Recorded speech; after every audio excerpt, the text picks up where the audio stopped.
సత్తెనపల్లిలో పారిశుద్ధ్యం పడకేసింది. జిల్లా టీడీపీ అధికార ప్రతినిధి శ్రీనివాసరావు.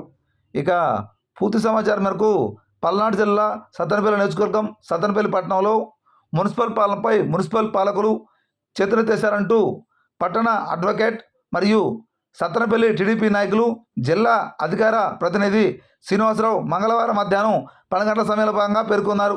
ఈ సందర్భంగా ఆయన మాట్లాడుతూ మున్సిపల్ అధికారులు అసలు సత్తెనపల్లి మున్సిపాలిటీ పనిచేస్తుందా లేదా అనే సందేహం ప్రజల్లో కలుగుతుందని, పట్టణంలో పడకేసిన పారిశుద్ధ్యంపై అసలు అధికారులు చర్యలు తీసుకుంటారా లేదా అని ఆయన ప్రశ్నించారు.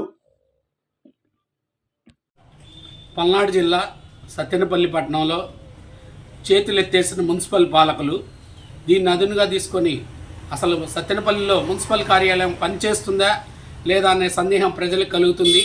సత్తెనపల్లి పట్టణంలో ప్రధాన రహదారుల్లో కానీ మరి వార్డుల్లో కానీ మారుమూల ప్రాంతాల్లో కానీ ఎక్కడ చూసినా కానీ విపరీతంగా చెత్త నిల్వలు పేరుకొని పోయి ఉన్నాయి. మరి ఇదే అదునుగా తీసుకొని పాలన మీద మరి పాలకులు దృష్టి పెట్టలేదనే ఉద్దేశంతో మున్సిపల్ అధికారులు శానిటరీ రంగంలో పడకేసింది. మరి ఇప్పుడే వర్షాలు ప్రారంభమైనాయి, మరి సీజనల్ వ్యాధులు కూడా వచ్చే అవకాశం ఉంది. కాబట్టి సత్తెనపల్లి పట్టణంలో సంబంధిత మున్సిపల్ అధికారులు వెంటనే స్పందించి ప్రధాన రహదారుల పక్కన ఉన్నాయి కానీ వార్డులో ఉన్నటువంటి చెత్త నిల్వల్ని శుభ్రపరిచి సత్తెనపల్లి చెత్త రహిత సమాజంగా తీర్చిదిద్దాలని కోరుతా ఉన్నాం.